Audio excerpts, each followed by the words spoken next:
మీ అందరి గురించి 200 గజాల 3 BHK ఇండిపెండెంట్ హౌస్ ఒకటి తీసుకొని వచ్చానండి. ఈస్ట్ ఫేస్ హౌస్ అండి.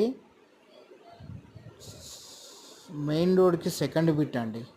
3 BHK ఇండిపెండెంట్ హౌస్ అండి. ఇది లొకేషన్ వచ్చేటల్లకి బండ్లగూడ నియర్ నాగారం ECL అండి. హౌస్ మాత్రం చాలా బాగుందండి.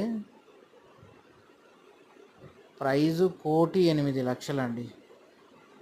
ఈ హౌస్ గురించి ఇంకేమైనా డీటెయిల్స్ కావాలనుకుంటే స్క్రీన్ మీద కనిపిస్తున్న నెంబర్కి కాల్ చేయండి, మెసేజ్ చేయండి. లోన్ కూడా మేమే చేస్తామండి. 72 లక్షల నుంచి మా దగ్గర డూప్లెక్స్ హౌసెస్ ఉన్నాయండి. G+1 హౌసెస్ ఉన్నాయి. 2 BHK ఇండిపెండెంట్ హౌసెస్ కూడా ఉన్నాయండి. ఈ వీడియో కానీ నచ్చితే ఒక లైక్ చేయండి. మరిన్ని వీడియోస్ గురించి మమ్మల్ని ఫాలో చేయండి. వీడియో వాచ్ చేసినందుకు థ్యాంక్ యూ అండి.